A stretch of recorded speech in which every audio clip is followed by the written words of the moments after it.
Hello and welcome to episode 5 of Terminology Tuesday. Terminology Tuesday is where I have a term of the week and I break down what it means and where it fits into the bigger picture that is the sport of dodgeball. And this week's term of the week is refs.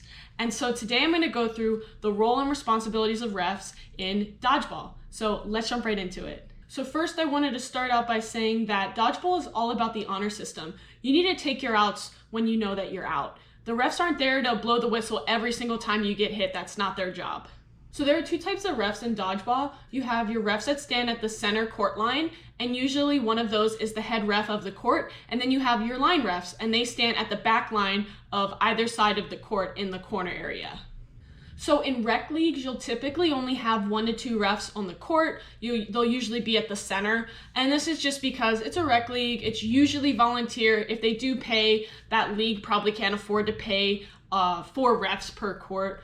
And then at the advanced tournaments, especially when you're playing hard line rules, you'll typically have a minimum of 4 refs on the court and up to 6. So the refs for the 4 scenario would be 2 at the center line and 1 line ref for each side. And then if you are playing probably a medal match or the playoff run, there'll usually be 6 refs on the court. So you'll have your 2 center refs and then 2 line refs on each side of the court. So what are some roles and responsibilities of the refs? So the refs are there to regulate the gameplay and enforce the rules. So again, they shouldn't need to blow their whistle to call you out every single time you get hit. Now, if you aren't sure if the ball maybe bounced or the throw was invalid, then of course you should question it with the refs, and then they can determine, oh, you were definitely out, that was a valid throw, or no, you're safe, the ball bounced.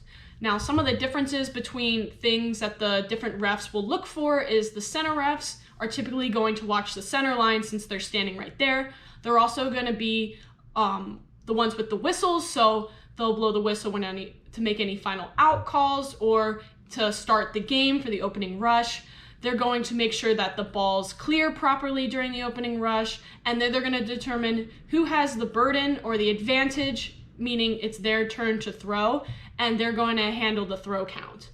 Now, the line refs are typically going to have a main role of watching the sidelines and the center lines, though the center refs will support and also regulate the sidelines. And then the line refs are also going to support the center refs in making calls throughout the game. So they're going to watch the lines first and foremost, but they're also going to watch the gameplay and help support if the center refs need help making a final call. Now, the refs are the final authority in the game. So if they say a player is out, they are out. If that's what they saw, they have to stick to their word and call that player out. Even if the team is complaining or the coaches are complaining, they need to stick to their call. If that's what they saw, that's what they saw. Now, one thing I don't like is when refs don't call what they're seeing, like the other team like points the finger and they get influenced and then they'll call the player out that they were pointing the finger at. A good ref will only call what they actually see in the game, and if they aren't sure, they'll blow the whistle and they'll bring the other refs into the center and they'll have a discussion about it.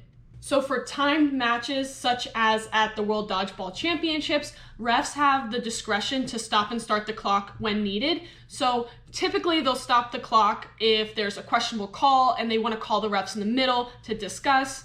If there's an injury on the court and they need to stop the game, if other team calls a timeout, or if they need to give a warning to a player, say someone's pointing and disrupting the game, they might stop the clock to give that player a warning. So a ref can give a warning to a player if they don't follow a specific rule. They can also give warning to coaches if they're being disruptive or interfering, and same with players if they're being disruptive or being unsportsmanlike. And now after a clear warning has been given, the ref can choose to call a player out if they continue to disregard the rule or do something unsportsmanlike, or they can call for forfeiture of the ball that they have and to give it to the other team. I hope this video gave you a little more insight on the roles and responsibilities of the refs in the game. If you enjoyed this video, please like the video and subscribe to my channel. And don't forget to drop any terms in the comments that you'd like me to cover in future Terminology Tuesday videos. And I'll see you guys at the next one.